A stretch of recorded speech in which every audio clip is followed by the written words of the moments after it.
স্বাগত সংবাদ সন্ধ্যায়, সঙ্গে আছি তসলিমা জান্নাত। অর্থে শিরোনাম শুনছিলেন, এবারে পুরো খবর। জিয়া চ্যারিটেবল ট্রাস্ট দুর্নীতি মামলায় আপিল বিভাগেও খালাস পেয়েছেন বিএনপি চেয়ারপারসন খালেদা জিয়া। 7 বছরের দণ্ড থেকে খালাস দেওয়া হাইকোর্টের রায় বহাল রেখেছে আপিল বিভাগ। সোমবার সকালে 3 বিচারপতির আপিল বেঞ্চ এই রায় দেন। বিএনপির আইনজীবীরা বলছেন, খালেদা জিয়াকে অন্যায়ভাবে সাজা দিয়েছে শেখ হাসিনার সরকার। সর্বোচ্চ আদালতের রায় এটি প্রমাণিত হয়েছে। দুর্নীতি দমন কমিশন বা দুদকের করা জিয়া অরফানেজ ট্রাস্ট ও জিয়া চ্যারিটেবল ট্রাস্ট দুর্নীতি মামলায় 2 বছরেরও বেশি সময় সাজা খেটেছেন বিএনপি চেয়ারপারসন বেগম খালেদা জিয়া। করতে পারেননি নির্বাচনও। তবে সরকার পরিবর্তনের পর গত জানুয়ারিতে আপিল বিভাগ থেকে অরফানেজ ট্রাস্টের মামলা এবং সোমবার খালাস পেলেন চ্যারিটেবল ট্রাস্টের মামলা থেকে। এর আগে গত নভেম্বরে এই মামলায় হাইকোর্ট থেকে খালাস পান খালেদা জিয়া সহ 3 আসামি, মওকুফ হয় অর্থদণ্ড। খালেদা জিয়ার আইনজীবী অভিযোগ করেন, কেবল রাজনৈতিক প্রতিহিংসা থেকেই শেখ হাসিনার নির্দেশে এই মামলা করা হয়েছিল। বেগম খালেদা অনেক হরের সম্মুখীন হয়েছে, তার এই বয়সে দীর্ঘদিন সেই জেল থাকতে হয়েছে এবং এই আপনার হাসপাতালে জেলে থাকা অবস্থায় তার সুচিকিৎসা হয়নি, যার জন্য বেগম খালেদা জিয়া সুস্থ। বেগম খালেদা জিয়া জেলে ঢুকলেন হেঁটে, বের হওয়ার সময় হুইল চেয়ারে বেরোতে হয়েছে। জিয়া পরিবারের বিরুদ্ধে যে সমস্ত মামলা যে জজই হাত দিয়েছেন সেই জজই পুরস্কার প্রাপ্ত হয়েছেন। সুতরাং এই মামলাগুলো ভিত্তিহীন। 33 জন সাক্ষীর কেউ এই মামলায় বেগম জিয়া যে এখানে এটা আত্মসাৎ করেছে কেউ প্রমাণ করতে পারেন নাই। এই মামলায় দুদকও আদালতকে জানান, তৎকালীন প্রধানমন্ত্রী হিসেবে খালেদা জিয়া ক্ষমতার অপব্যবহার করে অন্যায়ভাবে লাভবান হয়েছেন এমন কোনো প্রমাণ পাওয়া যায়নি। সমস্ত সাক্ষী ইনক্লুডিং আইও, ইনফরমেন্ট, ব্যাংকার, এক কথায় তারা স্বীকার করছে যে প্রধানমন্ত্রী হিসাবে কোথাও তার সিগনেচার বা কোনো কিছুই নাই, সেটা ব্যক্তি খালেদা জিয়া হিসাবে ছিল। এই জন্যে এই ক্ষমতার অপব্যবহার প্রধানমন্ত্রী হিসাবে এই জিনিসটা প্রমাণ হয়নি। দুর্নীতির এই মামলায় খালেদা জিয়াকে আগেই সাজামুক্ত করেছিলেন রাষ্ট্রপতি। তবে তিনি কারো অনুকম্পা চান না বলে আইনি লড়াই চালিয়ে নিজেকে নির্দোষ প্রমাণ করলেন। একটি হত্যা ও আরেকটি বিস্ফোরক মামলার নিষ্পত্তি হলেই খালেদা জিয়ার বিরুদ্ধে সকল মামলা নিষ্পত্তি হবে। Zahidul Bashar, independent news, Dhaka. একটি পলাতক দল দেশকে অস্থিতিশীল করতে চেষ্টা করছে। দলটির নেতৃত্ব দেশ ছাড়লেও নানা বক্তব্য দিয়ে মানুষকে উত্তেজিত করে তুলছে বলেছেন প্রধান উপদেষ্টা প্রফেসর মোহাম্মদ ইউনূস। বিবিসি বাংলাকে দেওয়া সাক্ষাৎকারে তিনি বলেন, সরকার দেশ বিদেশের আস্থা অর্জন করেছে। বাংলাদেশ ভারত সম্পর্কে যে ভুল বোঝাবুঝি হয়েছে তা থেকে উত্তরণের চেষ্টা চলছে। প্রথম চিন্তা আসলো যে এটা সংস্কার দরকার। অন্তর্বর্তী সরকারের প্রায় 7 মাসে সংস্কার ও নির্বাচন, আইন শৃঙ্খলা, ছাত্রদের নতুন দল গঠন, বাংলাদেশ ভারত সম্পর্ক সহ বিভিন্ন বিষয়ে সম্প্রতি বিবিসি বাংলার সঙ্গে কথা বলেন প্রধান উপদেষ্টা প্রফেসর মোহাম্মদ ইউনূস। ভাবনা ছিল না যে আমি হঠাৎ আইন শৃঙ্খলা পরিস্থিতির অবনতি নিয়ে প্রধান উপদেষ্টা বলেন, অপরাধের পরিমাণ সেভাবে বাড়েনি। প্রথম দিকে পুলিশের উপর আস্থার অভাব থাকলেও তা ঠিক হয়েছে।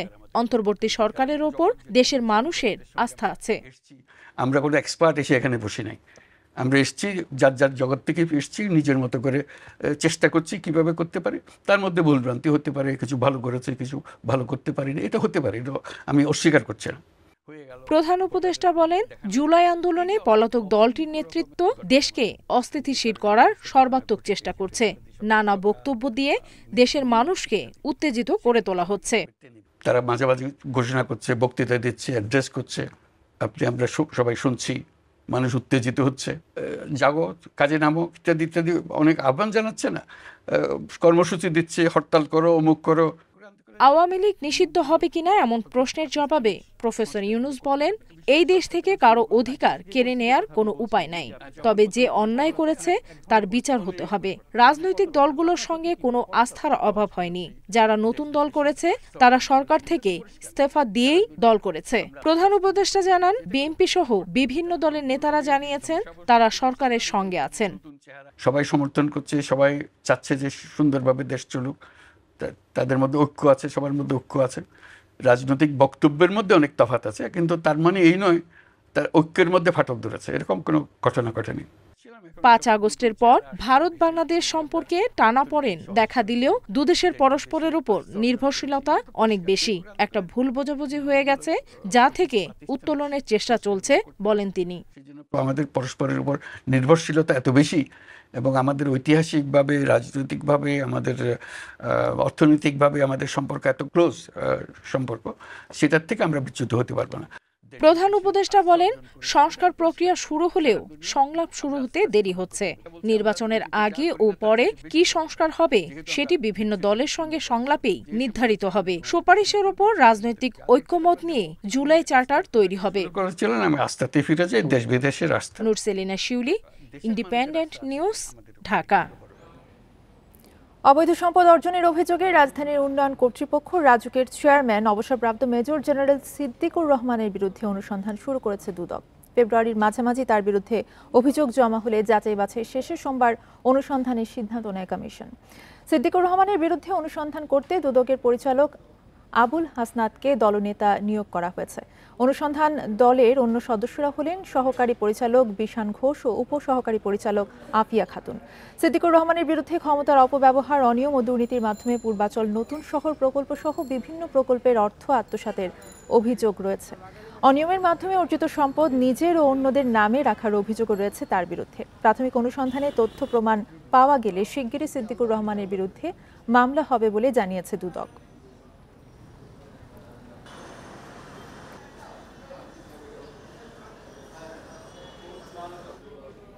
উচ্চবংশীয় গরুর নাম করে 133 কোটি টাকা অর্থ পাচারের মামলায় সাদিক অ্যাগ্রোর চেয়ারম্যান ইমরান হোসেনকে গ্রেফতার করেছে সিআইডি। সোমবার দুপুরে বিষয়টি নিশ্চিত করেছেন পুলিশের অপরাধ তদন্ত বিভাগ সিআইডি প্রধান। ইমরান হোসেনের বিরুদ্ধে বিদেশ থেকে গরুসহ বিভিন্ন প্রাণী আমদানির নামে 133 কোটি টাকা পাচারের মামলা রয়েছে। সিআইডি জানিয়েছে, মানি লন্ডারিং এর অভিযোগে সাদিক অ্যাগ্রোর মালিক ইমরান হোসেন, তৌহিদুল আলম জেনিথ ও অভিযুক্ত প্রতিষ্ঠান সাদিক অ্যাগ্রোর বিরুদ্ধে মামলা হয়। তাদের বিরুদ্ধে অনুমোদনহীন ব্রাহ্মা জাতের গরু আমদানি, চোরাচালান, প্রতারণা এবং জালিয়াতির মাধ্যমে ভুটান ও নেপাল থেকে গরু আনার প্রমাণ পায় সিআইডি। প্রতারণার মাধ্যমে দেশীয় গরু ছাগলকে বিদেশি বলে প্রচার করে উচ্চ মূল্যে বিক্রয়ের অভিযোগও রয়েছে সাদিক অ্যাগ্রোর বিরুদ্ধে। সিআইডি প্রধান মতিউর রহমান শেখ জানান, প্রাথমিক তদন্তে অর্থ পাচারের অভিযোগ প্রমাণিত হয়েছে।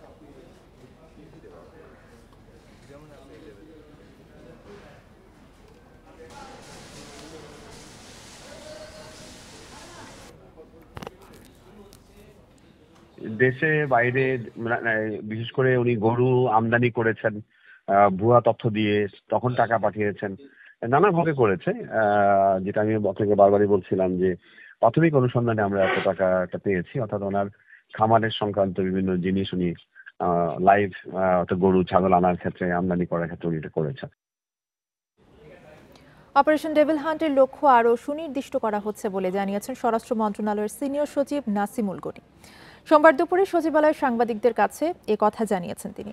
অপারেশন ডেভিল হান্টের নাম পরিবর্তন হচ্ছে কিনা সে প্রশ্নের জবাবে সচিব বলেন, এমন কোনো সিদ্ধান্ত হয়নি। কোথায় গুরুত্ব বাড়ানো দরকার, কোথায় লোকবলের অপচয় হচ্ছে, রোজার মাসে জনবল সাশ্রয় করে সর্বোচ্চ কি কি কাজ করা সম্ভব, কোন কোন জায়গায় যৌথ টহলের দরকার নেই, সেই সব বিষয় নিয়েই আলাপ আলোচনা হয়েছে।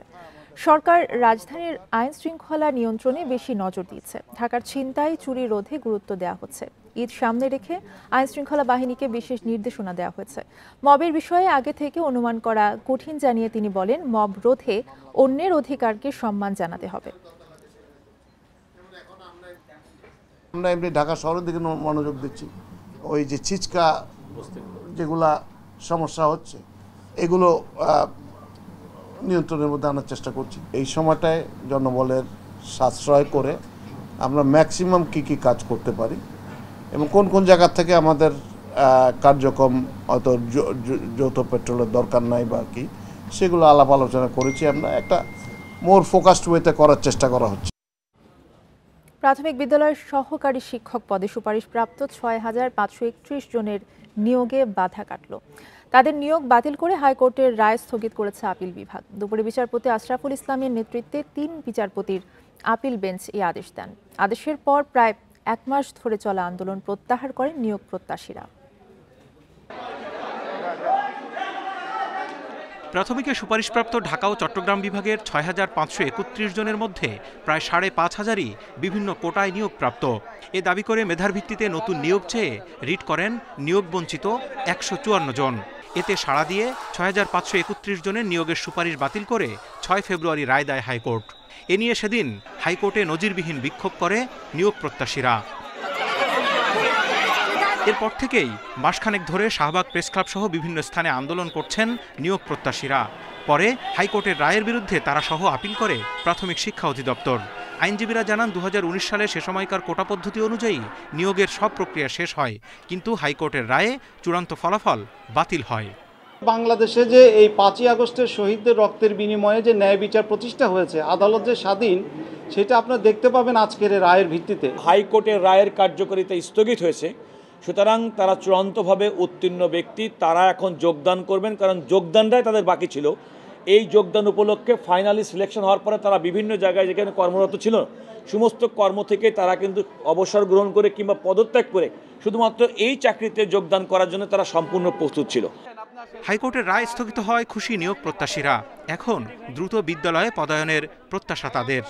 আমরা এখন যোগদান করবো, আমরা সামাজিকভাবে খুবই খুশি। এখন আদালতের রায়ের পর থেকে আমাদের আর কোনো আন্দোলন কর্মসূচি নেই। আমাদের সকল প্রকার আন্দোলন কর্মসূচি আমরা প্রত্যাহার করে নিয়েছি। আপিল শুনানিতে অ্যাটর্নি জেনারেল জানান, প্রাথমিক বিদ্যালয়ে এখনও ৩২,০০০ শিক্ষক পদ শূন্য। পরীক্ষায় উত্তীর্ণ হলে রিটকারী ১৫৪ জনকেও নিয়োগ দিতে পারে সরকার। Zahidul Bashar, independent news, Dhaka. দু একদিনের মধ্যে সয়াবিন তেলের বাজার স্বাভাবিক হয়ে আসবে বলে জানিয়েছেন বাণিজ্য উপদেষ্টা শেখ বশির উদ্দিন। সোমবার রাজধানীর মোহাম্মদপুরের টাউন হল মার্কেটে বাজার তদারকি কার্যক্রমে যোগ দিয়ে কথা বলেন উপদেষ্টা। এ সময় শিল্প উপদেষ্টা আদিলুর রহমান খান বলেন, ফরমালিন বা ভেজাল মেশানো পণ্য কেউ বিক্রি করলে আইন অনুযায়ী ব্যবস্থা নেওয়া হবে। রমজান উপলক্ষে ছোলা থেকে মুড়ি, খেজুর কিংবা চিনি সবকিছুই কেনার চাপ বাড়ে ক্রেতাদের। বেসন, পেঁয়াজ, আলুর বাজারে স্বস্তি মিললেও চড়া বেগুনের দাম। দেশি শসা ৮০ টাকা দামে বিক্রি হলেও বেগুন ১০০ টাকার কমে মিলছে না। সবচেয়ে বেশি ভোগান্তিতে পড়েছেন সয়াবিন তেল কিনতে আসা ভোক্তারা। বাজারে ১ লিটার থেকে ৫ লিটার সয়াবিন তেল নেই বললেই চলে, আর এক হালি লেবু বিক্রি হচ্ছে ৮০ থেকে ১০০ টাকায়। এখানে এক একটা লেবুর দাম ২০ টাকা ২৫ টাকা পর্যন্ত চাচ্ছে, আর এই রমজান মাস গেলেই দেখা যাবে ওই লেবুর দামই ৫ টাকা থেকে ৬০ টাকা সর্বোচ্চ। ওষুধের দাম বেশি আছে লেবু। চিটাগাংয়ে ১৫-২০টা জাহাজ লঙ্গর করে আছে, এরা তেল খালাস করছে না বাজার সিন্ডিকেট করার জন্য। ওই গোড়ার আগে ধরতে হবে কারা করে এগুলো। রমজান উপলক্ষে বাজারে বেড়েছে বিভিন্ন সংস্থার তদারকি। কাউরান বাজারে অতিরিক্ত দামে লেবু বিক্রি করায় একজনকে ৫,০০০ টাকা জরিমানা করে ভোক্তা অধিকার সংরক্ষণ অধিদপ্তর। তারা কোথা থেকে ক্রয় করেছেন তার কোনো ডকুমেন্টস দেখাতে পারছেন না, এখানে মূল্য তালিকা প্রদর্শন করা নাই, এবং এখান থেকে ঢাকা মহানগরের অন্যান্য খুচরা বাজারে লেবুগুলো ছড়িয়ে যায়। তো এখানে আমরা একজন ব্যবসায়ীকে আইন আওতায় নিয়ে এসেছি, তাকে আর্থিক জরিমানা করেছে। এদিকে মোহাম্মদপুর টাউন হল মার্কেট পরিদর্শন করতে গিয়ে বাণিজ্য উপদেষ্টা বলেন, ২-১ দিনের মধ্যে সয়াবিন তেলের সংকট কেটে যাবে। প্রায় 60% হচ্ছে পাম অয়েল। এটা সরকার নির্ধারিত মূল্য থেকে আরও ২০-২৫ টাকা কমে বিক্রি হচ্ছে, সেখানে কোনো সরবরাহের ঘাটতি নেই।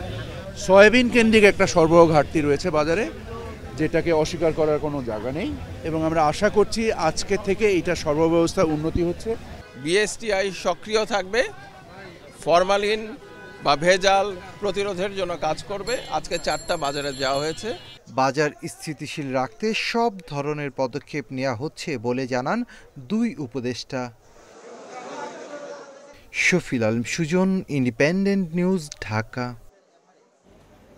চলতি মাসের জন্য ভোক্তা পর্যায়ে তরলীকৃত পেট্রোলিয়াম গ্যাস এলপিজির ১২ কেজি সিলিন্ডারের দাম ২৮ টাকা কমিয়ে ১,৪৫০ টাকা নির্ধারণ করা হয়েছে। সোমবার Bangladesh energy regulatory commission BERC কার্যালয়ের সংবাদ সম্মেলনে এই নতুন দাম ঘোষণা করেন সংস্থাটির চেয়ারম্যান জালাল আহমেদ। সন্ধ্যা ৬টা থেকে নতুন দর কার্যকর হবে। প্রতি মাসে এলপিজির দাম নির্ধারণ করে বিইআরসি।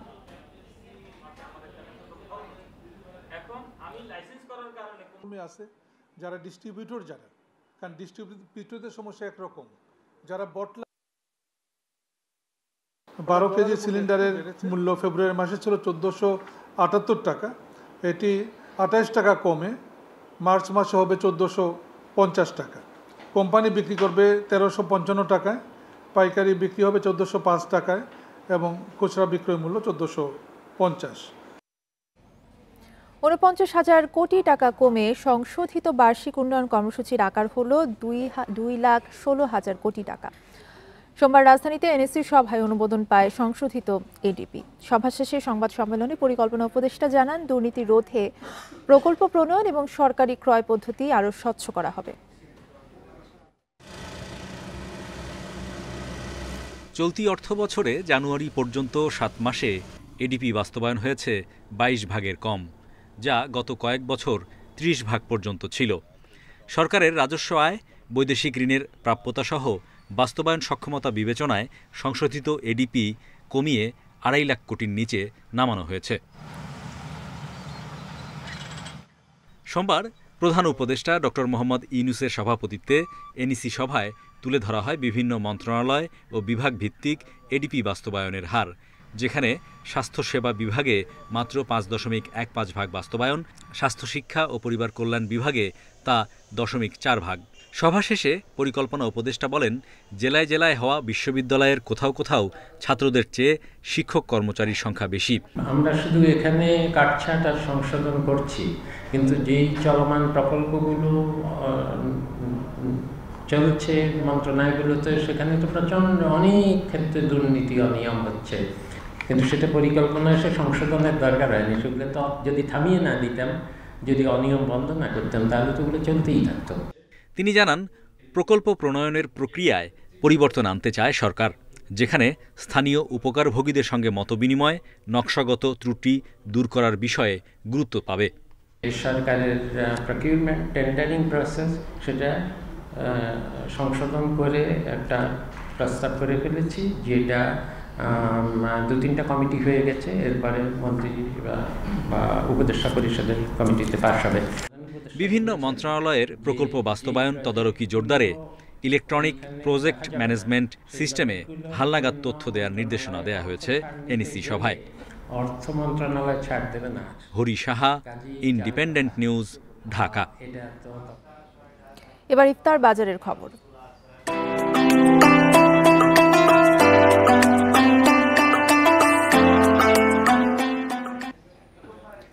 পুরান ঢাকার চকবাজারে ইফতারের প্রতিবারের ন্যায় এবারও অন্যতম প্রধান আকর্ষণ বড় বাপের পোলায় খায়। এই খাবারকে কেন্দ্র করে সাধারণ মানুষের কৌতূহল আর আগ্রহ যেমন বেশি, তেমনি বিক্রেতাদের হাকডাকও বেশি। আর শাহী জিলাপির কদর তুঙ্গে। এই স্বাদের খাবার কিনতে ক্রেতাদের দীর্ঘ লাইন। হরেক রকম আইটেম, থরে থরে সাজানো খাবার। রমজানে পুরান ঢাকার ইফতার মানেই যেন ভিন্ন কিছু। মুখরোচক সব আইটেমে প্রতি বছর জমজমাট হয়ে ওঠে এখানকার ইফতার বাজার।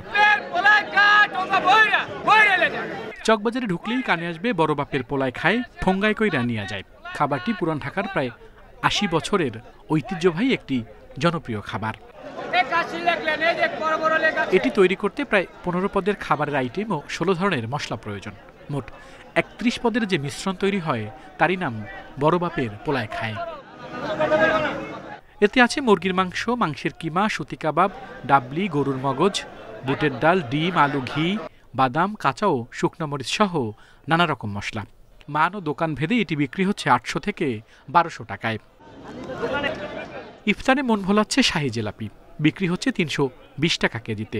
বিক্রিও বেশ জমজমাট। প্রস্তুতকারকরা জানান, এক একটি জিলাপির ওজন হয় প্রায় 5 কেজি পর্যন্ত। ইতিহাস বলে, ঢাকার এই এলাকার ইফতার এমন ঐতিহ্য 4 শতাব্দীর। একসময় এখানে ইফতার করাকে বলা হতো রোজা খোলাই। আল আমিন হোসেন, ইন্ডিপেন্ডেন্ট নিউজ, ঢাকা। ছুটি না পাওয়ায় গাজীপুরের প্যানোরামা অ্যাপারেলস কারখানার এক নারী শ্রমিকের আত্মহত্যার অভিযোগ উঠেছে। তবে পুলিশের দাবি, পারিবারিক কলহের জেরে ওই নারী ভবন থেকে লাফিয়ে পড়েন। সোমবার সকালে এই ঘটনার জেরে কারখানায় ভাঙচুর এবং যানবাহনে আগুন দেয় বিক্ষুব্ধ শ্রমিকরা। রোববার ভবন থেকে লাফিয়ে পড়েন প্যানোরামা অ্যাপিয়ারেলস লিমিটেডের কর্মী আফসানা আক্তার লাবণী। তার মরদেহ গায়েব করার চেষ্টা করা হচ্ছে বলে অভিযোগ তোলেন সহকর্মীরা। প্রতিবাদে কারখানায় বিক্ষোভ করেন শ্রমিকরা। এক পর্যায়ে কারখানায় ভাঙচুর করে বিক্ষুব্ধ শ্রমিকরা। ঢাকা ময়মনসিংহ মহাসড়ক অবরোধ করে তারা। একটি প্রাইভেট কার ও বেশ কয়েকটি মোটরসাইকেলে আগুন দেয়। পরে পরিস্থিতি নিয়ন্ত্রণে আনে আইনশৃঙ্খলা বাহিনীর সদস্যরা।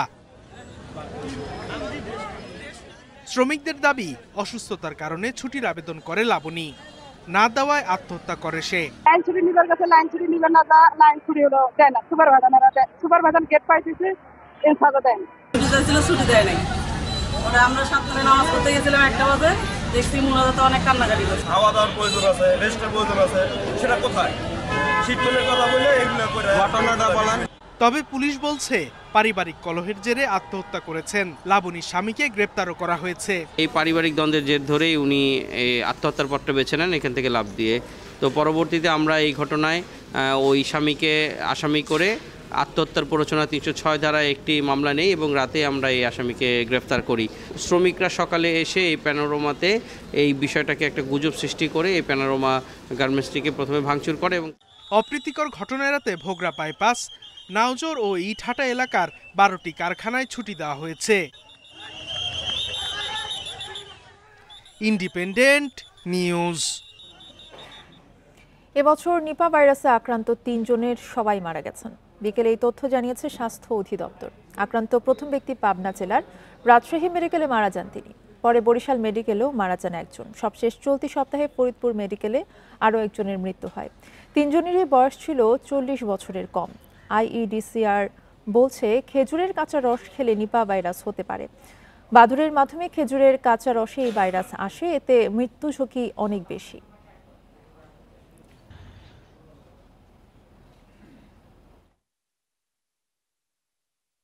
এই ছিল এখনকার সংবাদে। ইন্ডিপেন্ডেন্ট টেলিভিশনের সব খবর জানতে চোখ রাখুন ফেসবুক, ইউটিউব এবং এক্সে। ধন্যবাদ।